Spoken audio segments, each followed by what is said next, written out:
بسم اللہ الرحمن الرحیم۔ السلام علیکم اسٹوڈینٹس، آپ کو پاکمال اردو چینل پر خوش آمدید۔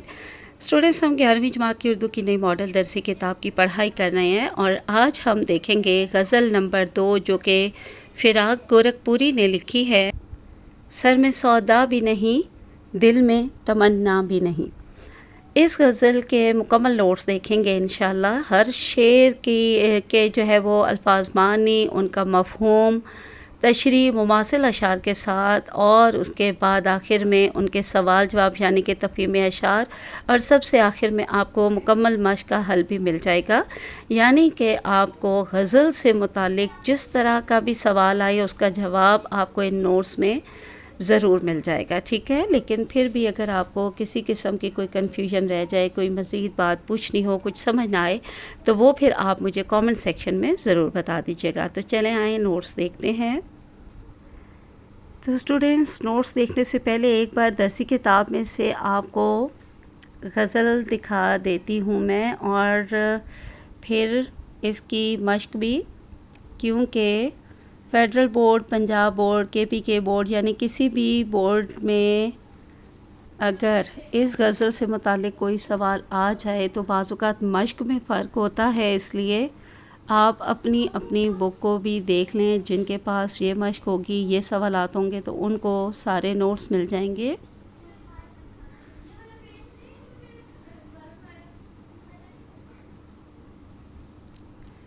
اس کی مشق میں گرامر کے موسٹ امپورٹنٹ ٹاپکس ہیں۔ علم بیان کی اصطلاحات، ٹھیک ہے، نمبر 1 تشبیہ، نمبر 2 استعارہ، نمبر 3 کنایہ، اور نمبر 4 مجاز مرسل، یعنی کہ علم بیان کے تمام ارکان، چاروں کے چاروں ارکان، اور بہت ہی اچھی بالکل آسان الفاظ میں تعریف دی گئی ہے، تو یہ آپ نے ضرور یاد کر لینی ہے۔ اور یہ وہی ہے جو جماعت ناہم اور داہم میں آپ پڑھ چکے ہیں، لفظ بلفظ وہی تعریف ہے، کوئی اس میں تبدیلی نہیں ہے، الفاظ کی بھی تبدیلی نہیں ہے بالکل بھی، ٹھیک ہے۔ ایون کہ اس میں جو مثالیں ہیں وہ بھی وہی ہیں۔ ارکان سارا دیکھ لیں، اور یہ جتنے بھی الفاظ انڈر لائن ہوتے ہیں یا سٹار وغیرہ میں نے بنایا ہوتا ہے، تو یہ بہت امپورٹنٹ چیزیں ہوتی ہیں۔ تشبیہ اور اس کے ارکان دیکھ لیں، کل کتنے ارکان ہوتے ہیں، یہ سب آپ کو پتہ ہونا چاہیے۔ پھر کنایہ ہے، اس کی تعریف ہے، ٹھیک ہے، تو اس کی میں نے نہیں کی ہے، لیکن اس میں بھی بہت سارے MCQs ہیں، لفظی معنی کے علاوہ باقی بھی ہیں، اور مجاز مرسل ہے۔ تو اسٹوڈنٹس، یہاں سے آپ کے سامنے غزل نمبر 2، سر میں سودا بھی نہیں، دل میں تمنا بھی نہیں، شاعر فراق گورکھپوری کی غزل کے نوٹس آپ کے سامنے ہیں، اور یہ شاعر کا تعارف ہے جسے آپ نے ضرور پڑھ لینا ہے۔ جو میں نے انڈر لائن کیے ہیں یہ تو ضرور آپ کے نالج میں ہونے چاہیے۔ اس کے بعد آگے دیکھ لیجئے، اشعار کی تشریح شروع ہو رہی ہے۔ سب سے پہلا شعر نمبر 1، اور میں بالکل پڑھوں گی نہیں، نوٹس آپ کے سامنے رکھ دیے ہیں۔ اب تک تو میرا خیال ہے کہ آپ لوگ یہ پڑھ بھی چکے ہوں گے اپنی کلاسز میں۔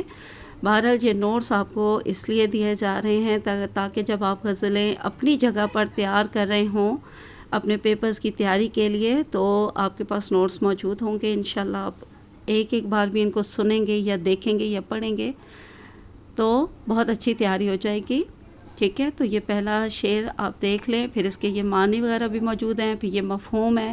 ذہن میں عشق کی کیفیات بھی نہیں، دل میں تو تمنا بھی نہیں، لیکن ترک محبت کا بھی کوئی اعتبار نہیں ہے۔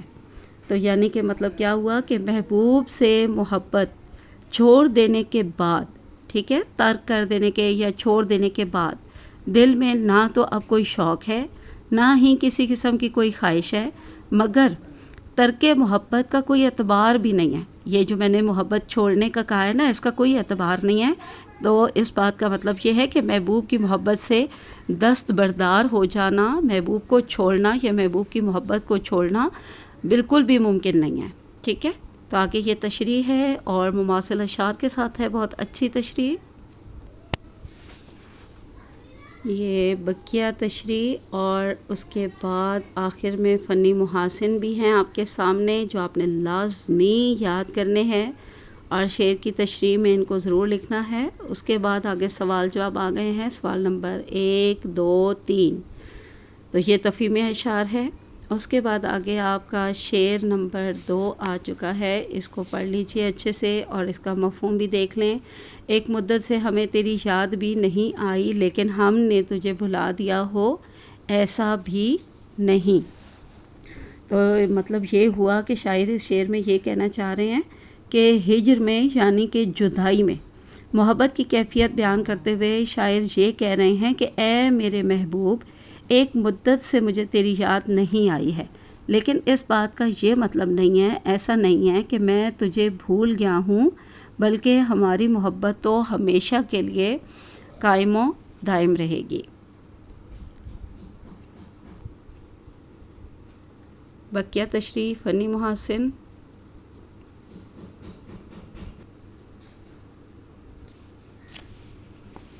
سوال نمبر 3 کے بعد جہاں شعر نمبر 3 کی تشریح آپ کے سامنے ہے اور مفہوم کو دیکھ لیں۔ محبوب کی آنکھوں میں پہلے سے زیادہ لاپرواہی ہے اور آج میرے بیمار دل کو صبر نہیں آ رہا۔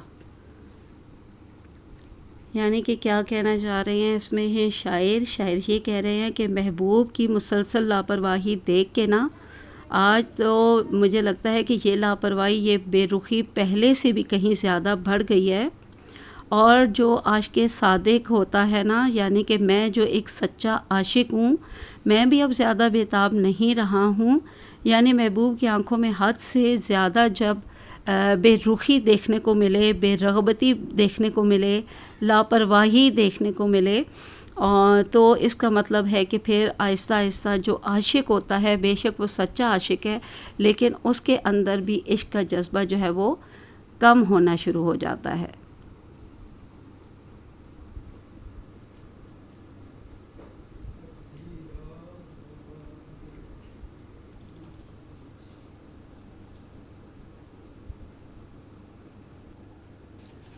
اب یہ شعر نمبر 4 ہمارے سامنے ہے، اس کے معنی بھی دیکھ لیں۔ معنی تمام کے تمام بہت اچھی طرح یاد کیا کریں اور پھر مفہوم دیکھیں۔ حقیقت تو یہ ہے کہ بیقرار دل کو نہ تو کسی قید خانے کے کونے میں سکون ملتا ہے اور نہ ہی صحرا کی وسعتوں میں سکون پا سکتا ہے۔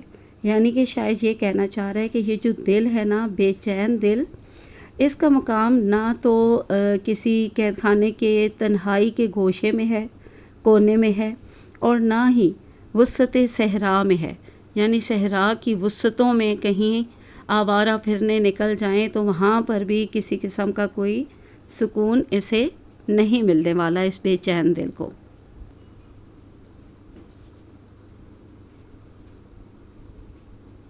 یہ تشریح آپ کے سامنے ہے۔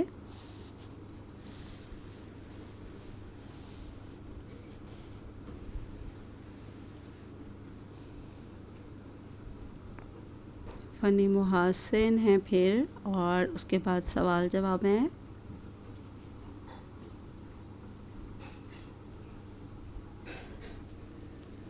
جی تو یہ رہا شعر نمبر 5 اور اس کا مفہوم دیکھیے۔ اے صیاد یعنی کہ اے شکاری، میں ہی پھول بھی ہوں اور میں ہی بلبل بھی ہوں، افسوس تو نہ میری فریاد کو سن سکا اور نہ ہی میری حالت کو دیکھ سکا۔ اس کا کیا مطلب ہوا؟ اس کا مطلب یہ ہے کہ شاعر جو ہے وہ مخاطب کرتے ہوئے کہہ رہا ہے کہ اے شکاری، تو پرندوں کو جال میں پکڑنے کے لیے باغ میں یوں ہی گھوم رہا ہے۔ اگر تو توجہ سے دیکھتا اور غور سے سنتا نا تو باغ میں تجھے ہم پھولوں اور پرندوں کی شکل میں نظر آ جاتے۔ یعنی کہ اے جابر حکمران، ظالم حکمران، ہم وطن میں اپنا خوبصورت وجود رکھتے ہیں اور باغ کی رونق بھی ہم ہی ہیں، باغ کی رونق بھی ہمارے ہی دم سے ہے۔ تو یہ باقی اس کی تشریح وغیرہ آپ دیکھ لیں۔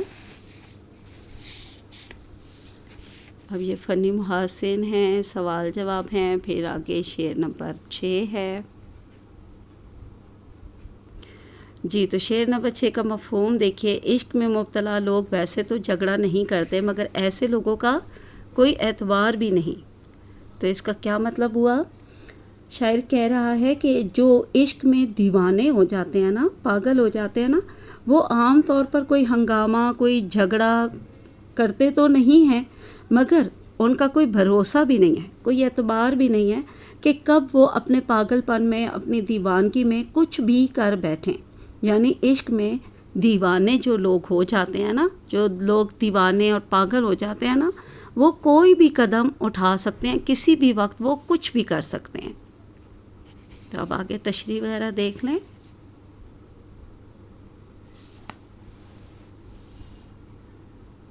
حاصل کلام، پھر اس کے بعد فنی محاسن، پھر ہے ہمارے پاس شعر نمبر 7 اور اس کا مفہوم ہے: اے محبوب، تیرا دوست ہونے کی وجہ سے ہم اسے برا تو نہیں کہتے، مگر وہ آدمی اچھا نہیں ہے.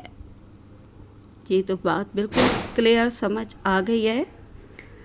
یعنی کہ اس میں ہمیں شاعر کیا کہہ رہے ہیں، وہ اپنے آپ کو مخاطب کر کے کہہ رہے ہیں، کیونکہ یہ غزل کا آخری شعر بھی ہے اور اس میں تخلص کا استعمال ہے، تو اس لیے یہ آخری شعر نہیں، یہ مقطع ہے.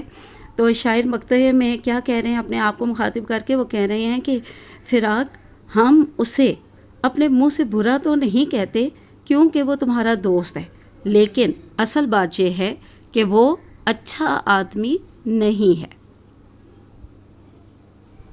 اب تشریح دیکھ لیں. فنی محاسن، پھر اس کے بعد سوال دیکھیں. یہاں ایک ہی سوال ہے اور آگے مشقی حل آپ کے سامنے. اور سب سے پہلے یہ کثیر الانتخابی سوال جواب ہیں، جن کا درست جواب جو ہے وہ ٹک مارک ہوا ہے.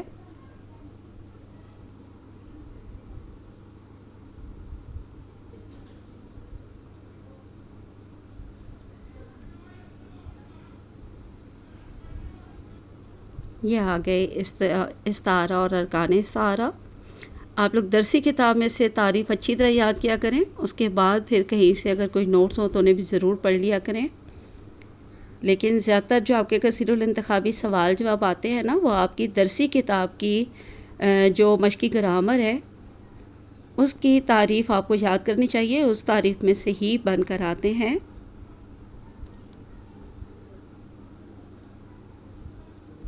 تو چلیں جی، یہاں ہوئی ہماری غزل نمبر 2 مکمل. اس کے ہر طرح کے تمام نوٹس آپ کے سامنے رکھ دیے. پھر بھی کہیں کوئی کمی ہو، کچھ مزید پوچھنا ہو یا کچھ سمجھ نہ آئے یا کسی لفظ کا معنی پوچھنا ہو، کسی بھی قسم کی کوئی بھی بات ہے تو آپ کامنٹ سیکشن میں ضرور پوچھ لیجیے گا. آج کے لیے اتنا کافی ہے. اللہ حافظ اینڈ فی امان اللہ.